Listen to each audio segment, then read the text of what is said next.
दांत वाली बहू। रंजना कभी ब्रश नहीं करती थी। उसे कितनी बार उसके माँ बाप ने डांटा, लेकिन उसका कोई असर उस पर होता ही नहीं था, जिस कारण से उसके दांत पीले पीले हो जाते हैं।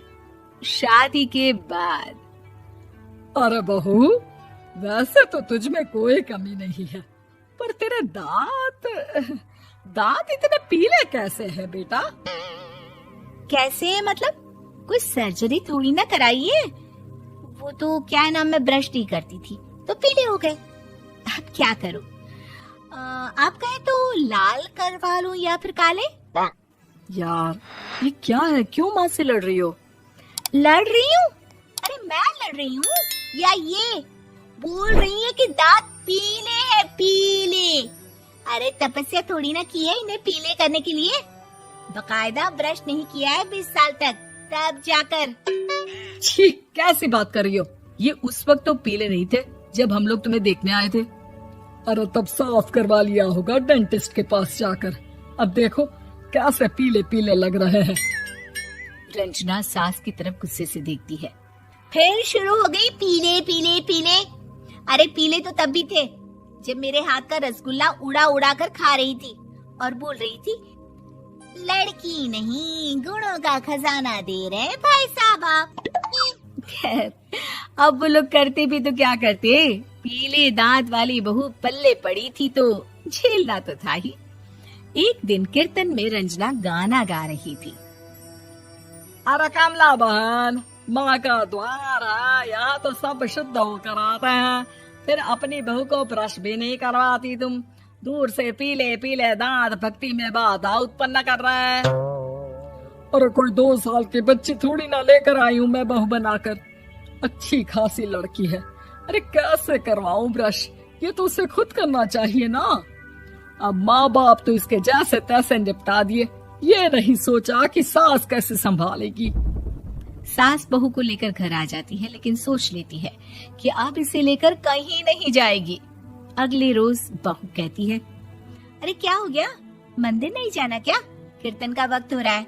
मेरी मधुर वाणी से कान्हा जी जागते हैं और सोते हैं।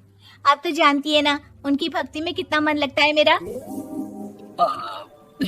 वो क्या है ना, तबीयत ठीक नहीं लग रही है मेरी, आराम करूंगी मैं। तबीयत ठीक नहीं लग रही? अभी तो मिथुन के गाने पर नाच रही थी आप, और अब बोल रही है कि तबीयत ठीक नहीं लग रही। अरे भक्ति में मन लगा लो सासू माँ, ऊपर जाना है, क्या मुंह दिखाओगी आप? हाँ? सास को बहू की बात पर गुस्सा आ जाता है। मैं क्या मुंह दिखाऊंगी, इसकी चिंता तो ना कर, समझी? अपने मुंह की चिंता कर, जो ये पीले पीले दांत लेकर हर जगह पहुंच जाती है। पता है लोग कितना मजाक बनाते हैं। ना जी ना, मैं नहीं जाना कहीं तेरे साथ। तो ये बात है। कोई ना, मत जाओ, मैं अपने कमरे में ही बैठकर भक्ति कर लूंगी। ऊपर वाला दांत थोड़ी ना देखता है, मन देखता है, भावना देखता है। और अरे बस बस, तू सब कुछ दिखा, बस ये सफेद चमकदार दांत ना दिखाना किसी को, है? जा यहाँ से। बहू को सास की बात का कोई फर्क नहीं पड़ता, वो तो जैसी थी वैसी ही रह जाती है। सुबह नहाकर किचन में खाना बनाना, फिर खाना खाना, कीर्तन भजन करना और सो जाना। एक दिन, माँ जी मैं सहेली के घर जा रही हूँ, शाम को लेट आऊंगी। हाँ, तो जाना, मैंने कौन सा तेरी आरती करनी है घर पर बैठकर। रंजना सहेली के घर जाती है, जहाँ वो पार्टी में जाने की तैयारी कर रही होती है। अरे शिखा, कहाँ जाने की तैयारी कर रही है? मैं गलत वक्त पर आ गई क्या? अरे नहीं यार, उल्टा सही वक्त पर आई है। मैंने ये साड़ी और ज्वेलरी निकाली है यार, शाम को इनके ऑफिस की एक पार्टी में जाना है। बताना कैसा लग रहा है ये सब? नहीं यार, इस ड्रेस के साथ तो वो वाली ज्वेलरी अच्छी लगेगी। हाँ सही बोल रही है, मैंने ध्यान ही नहीं दिया। वैसे तो हमेशा से मस्त फैशन सेंस रखती है। तो बड़ा जाती होगी ना पति के साथ पार्टी में। रंजना कुछ नहीं बोलती, बस सोचती है कि यार काश ये बात सही हो जाती, पर मैं क्यों नहीं जाती पार्टी में? क्या इन लोगों की कोई पार्टी होती नहीं होगी? रंजना घर आती है और रात में पति से सवाल करती है, एक बात बताइए, आप मुझे किसी पार्टी में क्यों नहीं ले जाते? क्या आपके यहाँ ऑफिस में पार्टी नहीं होती? पति बेचारा क्या कहता कि दांत पीले हैं तुम्हारे इसलिए।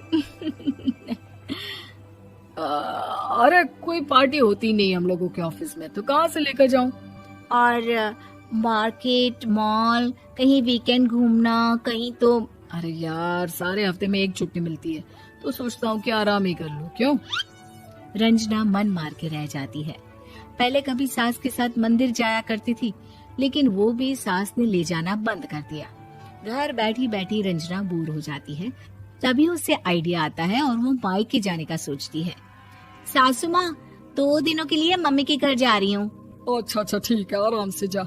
और हाँ, माँ से कुछ अच्छी आदत सीख कर आना कि कैसे शरीर के हर भाग की तरह दांतों की सफाई भी जरूरी होती है, समझी? शुरू हो गई ना आप? वो लोग आपकी तरह नहीं है कि छोटी छोटी बात का बतंगड़ बना दे। उन लोगों के लिए मैं मायने रखती हूँ, ना कि मेरे पीले पीले दांत। रंजना माँ को बिना बताए उन लोगों को सरप्राइज देती है, लेकिन जैसे ही वो दरवाजे पर पहुंचती है, अंदर देखती है कि घर वाले कहीं जा रहे होते हैं।